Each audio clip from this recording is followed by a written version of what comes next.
ग्राम पंचायत भिलड़िया की सरपंच पद प्रत्याशी रूपलीबाई मीणा के प्रतिनिधि बाबरूलाल मीणा से आरपीडी न्यूज की खास मुलाकात। आज आरपीडी न्यूज की टीम प्रतापगढ़ जिले की धरियाबाद पंचायत समिति की ग्राम पंचायत भिलड़िया पहुंची। यहां के सरपंच पद प्रत्याशी रूपलीबाई मीणा के प्रतिनिधि बाबरूलाल मीणा से खास बातचीत में श्री मीणा ने बताया कि मैं निस्वार्थ भावना से पंचायत वासियों की सेवा करूंगा और किसानों को जो भी समस्याएं आ रही हैं उन सभी का समाधान करने की मेरी पूरी कोशिश रहेगी। आरपीडी न्यूज से मैं बिरबल कड़वा और आज हम पहुंचे हैं धरियाबाद पंचायत समिति की ग्राम पंचायत भिलड़िया के जो सरपंच पद के जो दावेदार है बाबरू जी मीणा, उनसे खास बातचीत करते हैं कि अब की बार वो किन मुद्दों को लेके चुनाव मैदान में आए हैं। सर नमस्कार। नमस्कार।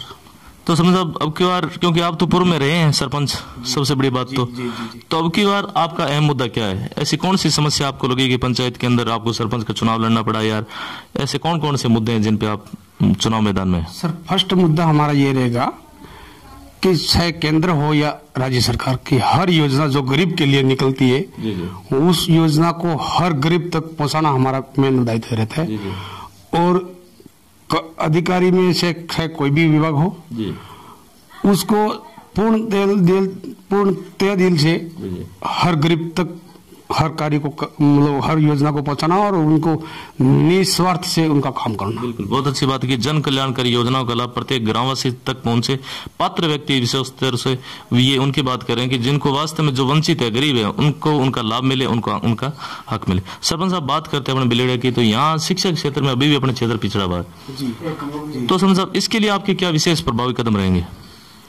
शिक्षा के क्षेत्र में वर्तमान में हमारे गांव में स्कूल भी है, कई स्कूल में, बड़ी स्कूल में हमारे पोस्ट खाली भी है। जैसे ग्राम पंचायत भिलड़िया के अंदर 12वीं का स्कूल है पर बहुत से विषयों का अभी तक टीचर नहीं है। हम सरकार से पुरजोर से मांग करेंगे कि हमारे रिक्त पदों को भरवाएंगे और हर नागरिक को अपने बच्चों को तय दिल से अपने कर्तव्य को समझते हुए प्रतिदिन स्कूल भेजे और घर पे भी अपने बच्चों का पूरा ध्यान रखे। ये हम इस चीज को आगे लेके चलेंगे और खिलाड़ियों के लिए खेल मैदान की व्यवस्था के लिए हम पुरजोर से कोशिश कर रहे हैं, चल रही है।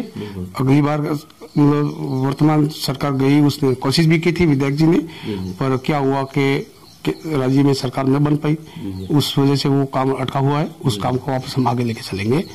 खेल मैदान का है, कई स्कूल की दीवारें टूट रही है, जर्जर हो रही है, उनका शुद्धिकरण करना है। ऐसे बहुत से मुद्दे हैं जो हमारी जनता के हित के हैं, हमारे बच्चों के हित के हैं। ये सब हमको सरपंच साहब बहुत अच्छी बात की आपने, युवाओं का नाम लिया, क्योंकि युवा देश का भविष्य है। तो विशेष तौर से बातचीत करते हैं तो युवा है वो नशे की तरफ धंसे जा रहे हैं, युवा नशे की प्रवृत्ति को, तो ऐसी स्थिति में उन पे कैसे लगाम लगाएंगे या उनको कैसे समझाइश करेंगे? सर इसके लिए हम एक अभियान चलाएंगे। हमारी यूनिट बन रही है, बात भी चल रही है। युवाओं के जो समझदार युवा हैं, जिस चीज को समझ सकते हैं, उनकी हमारी यूनिट चल रही है। अब क्या होता है, उनके सब शामिल करके युवाओं को हम प्रेरित करेंगे कि नशा हमें नहीं करना है, हमें व्यर्थ नहीं घूमना है, हमें व्यर्थ गाड़ी घोड़े लेके कहीं इधर उधर नहीं घूमना है। रात के टाइम में हमको पढ़ाई के सिवाय और कहीं नहीं जाना है। हमारे गाँव के वातावरण में मतलब उनको बहुत अच्छे वातावरण का और मतलब वो परिवर्तन करने की कोशिश में चलेंगे हम सब। जैसे युवा हमारे भटक रहे हैं, बहुत से युवा है जो 8वीं 10वीं और 12वीं तक जाते हैं, थोड़ी यंग हो जाते हैं, तो फिर वो पढ़ाई को छोड़ करके दूसरे लापरवाही मतलब चीज में लग जाते हैं। उनको हम प्रेरित करेंगे, क्योंकि धमका के किसी को समझाया नहीं जा सकता। उनको अपनी एक स्वेच्छा से उनको बैठाएंगे, उनको अच्छी मार्गदर्शन देने की कोशिश करेंगे और उनके अभिभावक को भी हम यही समझाइश बुझाइश करेंगे कि अपने बच्चों को मतलब बहुत अच्छी तरह से पढ़ाओ और इनका सबसे पहले ध्यान दो।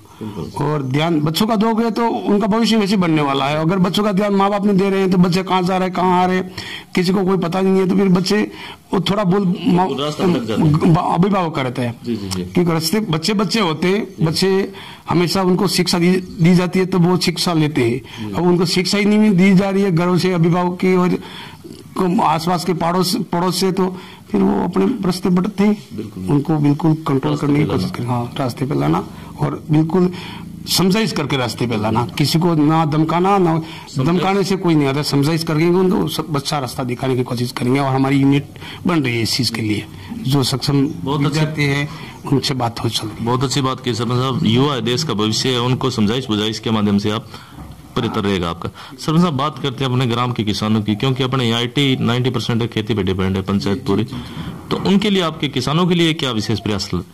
सर, फर्स्ट बात ये है, किसानों के हमारे लगभग सिंचाई का तो साधन हमारे पास में, किसी को कुएं है या किनाल का पानी है या फिर नहर नाले का पानी लगभग मिल रहा है हमें। पर होता क्या, हमारी जमीनी जांच नहीं हो रही है सर, जमीन को किस चीज की जरूरत है और हम क्या चीज डाल रहे हैं। तब इस विषय से हमारे जमीन में जो अनाज हम पैदा करना चाहते हैं वो पूर्ण रूप से पैदावारी नहीं हो रही है। इसके लिए हम कृषि विभाग के अधिकारी से बात पहले भी की थी, अब भी करेंगे। हर खेत की मिट्टी की जांच करवा करके किस हमारी जमीन के अंदर किस मात्रा की कमी है, किस चीज की आवश्यकता है, वो उसके लिए करेंगे। और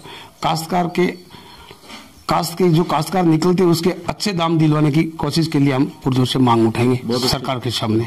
वैज्ञानिक तरीके से खेती की जाए, वैज्ञानिक तरीके से खेती को बढ़ावा मिले, इस प्रकार के आप प्रयोग करेंगे। सरपंच साहब, आपने बात करते हैं विशेष तौर से बेरोजगारी एक बहुत बड़ा मुद्दा है जी, तो इसे रोकने के लिए आपके क्या प्रभावी कदम रहेंगे अगर आप सरपंच बनते हैं तो? सर, बेरोजगारी मुद्दे एक सरकार की योजना नरेगा के तहत है, प्लस उस योजना के तहत हर जॉब कार्डधारी इंसान है उसको उस जॉब के अंदर से जॉब देंगे। जो जॉब कार्डधारी है और उसको परिवार से अलग हो गया है, उसका जॉब कार्ड में नाम नहीं है, उसका अलग से जॉब कार्ड जारी करवा करके जॉब दिया जाएगा। प्लस जो शिक्षित है, जो समझ सकते हैं, किसी नए तरीके का, मतलब कोई दुकान कर सकता है, कोई जो काम उसको अनुभव है, उस काम के तहत उनको प्रेरित करके उनको उस आधार का जॉब दिलवाएंगे, जो अपने घर का पालन पोषण कर सके। ये सरपंच साहब, पंचायती राज का जैसे अक्सर नाम आता है तो भ्रष्टाचार मुद्दा एक सबसे बड़ा अहम मुद्दा रहता था, तो इसे रोकथाम के लिए आपके क्या प्रयास रहेंगे आगे? सर, मैं पहले पूर्व में भी रहा हूँ 5 साल, वही मैं सरपंच नहीं रहा, मैं मदर सरपंच रही, पर एक में कार्यवाहक के रूप में मैंने काम किया है। और मेरा यही मुद्दा उस समय भी यही था कि किसी भी अधिकारी को 1 रुपया किसी भी काम के लिए नहीं देने दिया जाए। और अब भी यही है कि कर्मचारी चाहे किसी भी विभाग का हो, रिश्वत नाम की चीज करेगा, उस कर्मचारी को मेरी पंचायत से बोल दूंगा भाई तो अलविदा हो जा, तुझे सरकार ने पैसे दे रही है तो मेरी पंचायत में काम मत कर। बिल्कुल मेरी पंचायत में काम करना है तो निस्वार्थ भावना से काम करो। जनता के हर काम के लिए तुमको काम 24 घंटे टाइम लगा, टालम टोलम मुद्दे नहीं होंगे। जो काम हो सकता है उसी काम को हमको करना है, नहीं हो सकता है उसी काम के आश्वासन भी नहीं देने हैं। और जो हमारे पंचायत के अधिकार में काम आएंगे उनको हम पूरे तय दिल से करेंगे सर। इसके लिए हम किसी बात की झिझक नहीं रखते हैं। भ्रष्टाचार को जड़ से खत्म करना ये भी एक अहम मुद्दा है। और आज भी मेरी आत्मा रोती है, बीच में 5 साल भी निकले, मेरी यही आत्मा रोती है कि आप ऐसे नेताओं को क्यों सुनते हो, ऐसे पंचों को क्यों सुनते हो, ऐसे सरपंचों को क्यों सुनते हो, जो पब्लिक को गुमराह करके छोटे चुनाव के टाइम में उनको बेला भुसला करके दारू पानी जो भी है पैसा जो भी करके आप थोड़े दिन के लिए आप उनके साथ में भटक जाते हो और आप 5 साल की जिंदगी, मतलब आप 5 साल खो दिए उनके साथ में। बिल्कुल सर, मैं यूं नहीं कह रहा मैं अच्छा हूँ, आप मेरे को देखो, मैं यहाँ पैदा हुआ हूँ। बिल्कुल सर, मैं यहाँ पैदा हुआ हूँ, मैं यहाँ पला बड़ा हुआ हूँ। मैं यूं कह रहा हूँ मैं अच्छा हूँ, पर आपने मेरे को देखा हुआ है। मेरी ग्राम पंचायत की पब्लिक से मैं ये कहना चाहता हूँ कि मैं यहाँ पला बड़ा हूँ। मैं अच्छा हूँ यूं कहने से आप मुझे अच्छा मत मानिए। बिल्कुल सर, मैं अच्छा हूँ नहीं हूँ, आप मेरी तुलना कीजिए, फिर मेरे को वोट कीजिए या और किसी को वोट कीजिए। अपना वोट अमूल्य है, वोट की कीमत मत कीजिए। वोट के लिए किसी के साथ में वो मतलब किसी के दबाव में वोट किसी को मत दीजिए।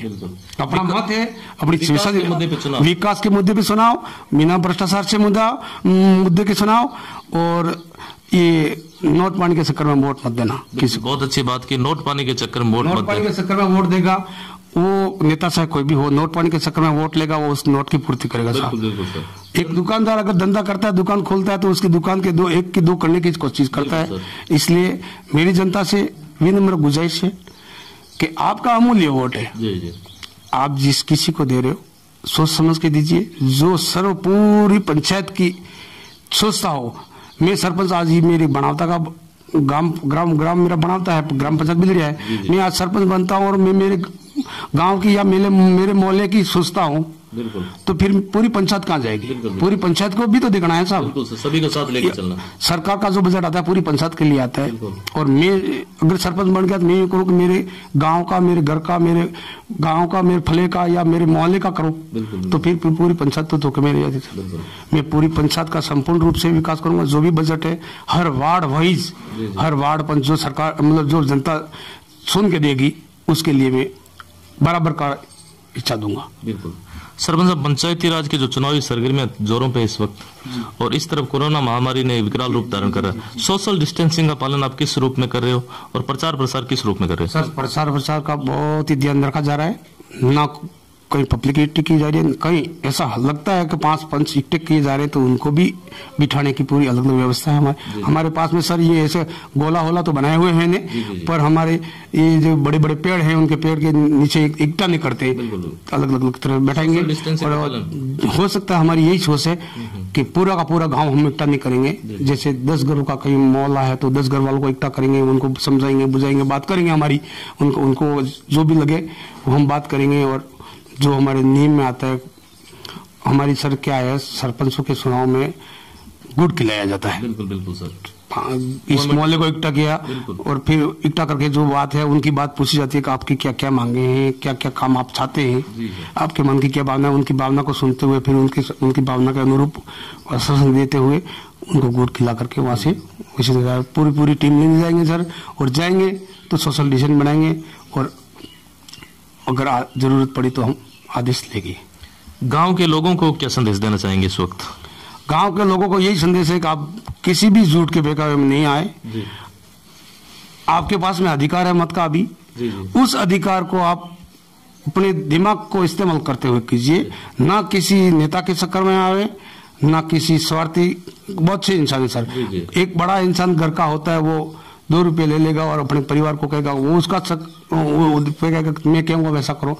ऐसा मत होने दीजिए। आप सोचिए कि मेरे अंकल जी बात कर रहे हैं या मेरे फादर बात कर रहे हैं या मेरा भाई बात कर रहा है, ये सत्य कर रहा है, असत्य कर रहा है। आप सत्य और असत्य को देख करके अपना वोट कीजिए। शायद जो भी प्रत्याशी आपको पसंद आए, मैं ये नहीं करूँ सारे वोट मुझे कीजिए। मैं अगर मेरी भावना पसंद आए तो मुझे देना, नहीं भावना पसंद आए तो आप स्वतंत्र हैं, पर वोट आपका है, अधिकार आपका है। आप एक वोट के अधिकार को गलत जगह डालेंगे, फिर 5 साल मैंने गलत कर दिया कहोगे, बाद में कुछ नहीं होने वाला। 5 साल वो जो राजा बना वो 5 साल राज करेगा। बिल्कुल। और आपको लूटता जाएगा। बिल्कुल। बहुत अच्छी बात कही, क्योंकि वोट की कीमत, एक वोट की कीमत जैसे, क्योंकि बहुत से उदाहरण है, जैसे अपने राजसमंद जिले के जैसे चुनाव हुए थे, वहाँ एमएलए के चुनाव में 1 वोट का काफी अंतर रहा था। तो विशेष तौर से ये कहना चाहेंगे कि अब की बार जो भी सरपंच अगर जो दावेदारी कर रहे हैं वो निष्पक्ष रूप से, और जनता से भी अपील है कि वो निष्पक्ष रूप से मतदान करें।